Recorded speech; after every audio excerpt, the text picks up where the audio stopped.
Everyone, that was Marimacha. So glad that we were able to add that to our digital member library. Again, that was Marimacha, written by Darrel Alejandro Holnes and directed by Cami Thomas.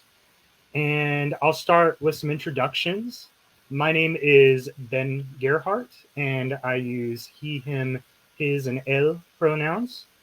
And I'm the communications coordinator at Actors Theatre of Louisville. And I am here today with the writer Darrel Alejandro Holnes, and I'll let him introduce himself. Hi, everyone. I'm the screenwriter and the vision behind this film, and I was happy to partner with Cami Thomas, who directed it, and I think did a really great job. And thanks to the producers as well, um, for making this a possibility. This is an opportunity that kind of fell into my lap, and I was really grateful for it. So it's always a real treat to see these characters that I dreamt up alive on the screen. Yeah, and we're so grateful that not only that you created it, but that you shared it with us. Before I go into my first question, I did want to say that my dad is from Panama. I was born here, but I love the connection to Panama, of course. And I, as a queer person as well, it's just really validating to see. I think I didn't have that exact coming out experience, but I think we can all relate to it, like parents finding out or seeing things that maybe we didn't intend for them to see. So yeah, it's just such a it's a funny piece, but it has some really good, just honest emotional beats too. So again, thank you for making it and sharing it with us. And I guess my first question is, what inspired you to write Marimacha?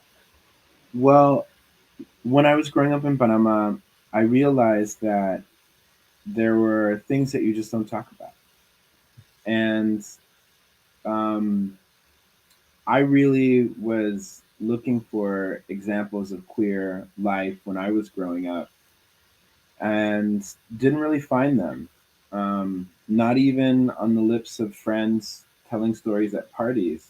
And it was largely because this was something that people just didn't talk about, um, or it wasn't considered polite to discuss someone's sexuality. Mm-hmm. And then with that omission also was an erasure of stories of joy, stories of love, stories that celebrated the queer community, right? Because it's all considered nobody's business, right? Or somehow inappropriate topics for conversation. And so I wrote this to shed the light on stories from queer Panamanians like me, like you, whose stories don't get told, even even in conversation often, there is just this when I was growing up especially there was just this huge erasure of queerness as a part of Panamanian culture and Panamanian history as well. And so I wanted to do my part to start to shed some light on these overlooked stories. Wow, thank you. And again, I don't think I've ever seen anything so specific to my experience to like the queerness and the Panamanian aspect. So yeah, you're definitely doing what you're setting out to achieve. And you've spoken a little bit about it, but already. But I do wonder if there's more you want to say about what you wish more people understood about intersectional identity and the unique experiences of queer Afro-Latina folks. Yeah, absolutely. I think when you look across human history and even what predates history, right, um, you'll find that identity, affiliation, community has always been something that was complex and unique and very individual. And it's only through the last few hundred years of violent oppression that you saw this um, this attempt to really simplify identity. And now that we're waking up to its complexity as we try to shake off the legacy of, everything from the transatlantic slave trade to colonization, there's a little bit of cognitive dissonance for some people, who are sort of startled by all of these new pronouns that we have, for example, and how many letters are in LGBTQIA plus, but in reality, humanity has always been that complex. We've always contained multitudes, and when I tell stories, I am telling stories of characters that are at many intersections because I'm a character at many intersections. You're a character at many intersections, but so is everybody else. Mhm. And oftentimes people are not aware of their intersections, especially if they are not practiced. In talking about their identity in this way. And so I'm also trying to encourage people to look within themselves and to celebrate their own complexity and to find the language to tell their own stories. So I hope that this works to inspire others to do the same. I think it will. And yeah, it's so funny you talk about, and it's true. The pronoun, the usage of sharing your pronouns is new, but these pronouns really speak to something that is not new. So yeah, I just think that's a fascinating thing to point out. And you're right. We as individuals all contain multitudes, right? And what I love about this film is that that is true for the parents as well. Um, I love the moment that they have that they get to sort of question things in real time and realize that maybe there is a way for them to accept it that makes sense to them. And I really love the time and space that you gave to their characters to have that honest discussion. And again, we all contain multitudes as people and we all contain multitudes as artists. Mm-hmm. And so, speaking to that for a moment, how do you approach your work as a multi hyphenate artist who writes a lot of different forms like poetry and plays and film like Marimacha? And how do you assess what medium is best for what story that you want to tell? Yes, absolutely. When I was in graduate school, I took a class with the poet Tylius Moss. And Tylius Moss is, certified genius and literally won a MacArthur Genius Grant and Pulitzer and a whole bunch of other prizes. And I'll never forget that she said that our duty as artists is to the idea, Mm-hmm. not to the form. And so when we are struck with inspiration, we need to then find the right medium to bring that idea to life, not the other way around. Our commitment isn't to the medium and, let's say, the tradition of that medium, but really to try to figure out what form best fits the, in this case, story, right?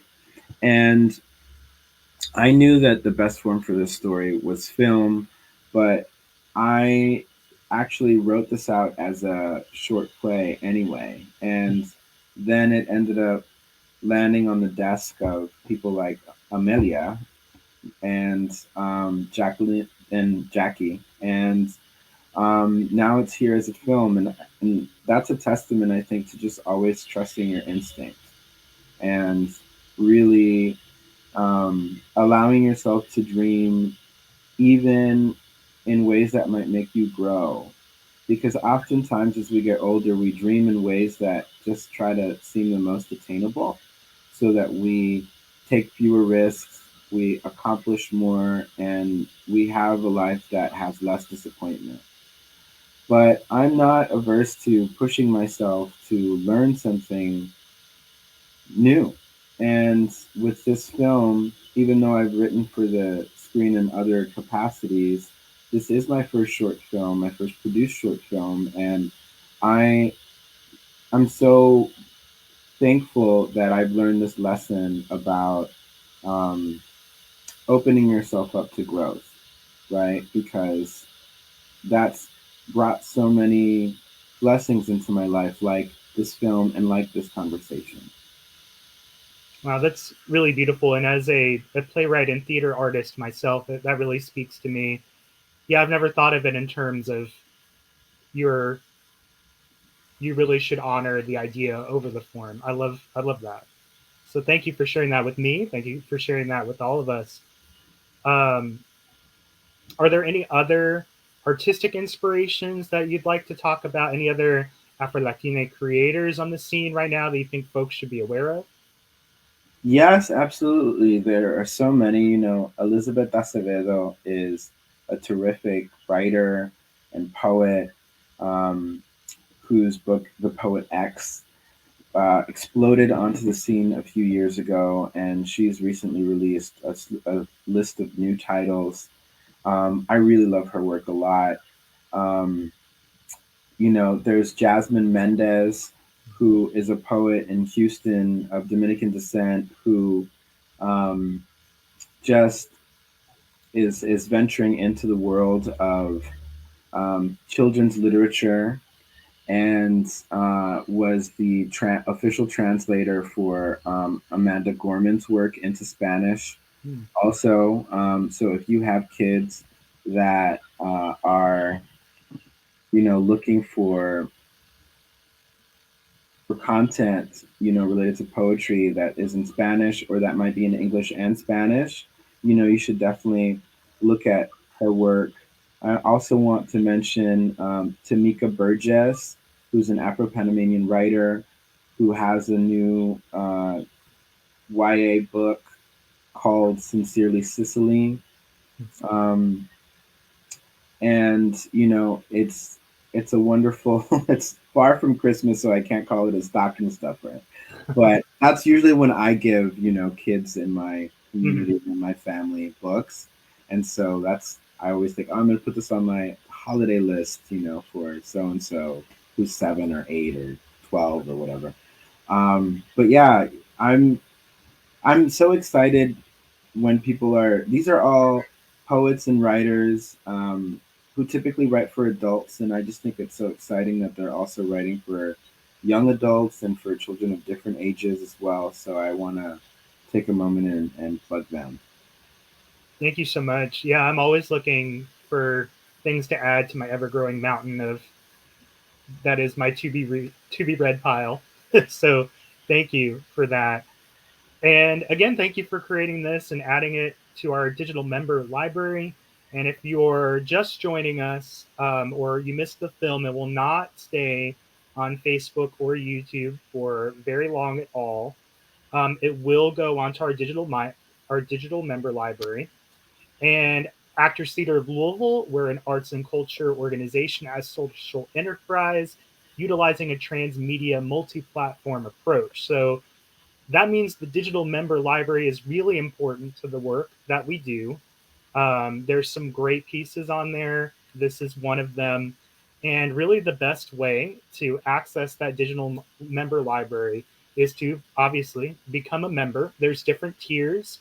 There's the green, blue, red, and purple tiers, and they all give you different benefits. But if all you can do right now is just sign up for the free green membership, I encourage you to do that. And to look at that and look at the different benefits and the different tiers, just go to actorstheater.org and just click on memberships, and it's all broken down for you there nicely. And that's all I have to say. Thank you again, Darrel, for being here and talking so eloquently about your art and Marimacha. And until next time, thank you. Hasta luego, Ben. Hasta luego. Mucho gusto.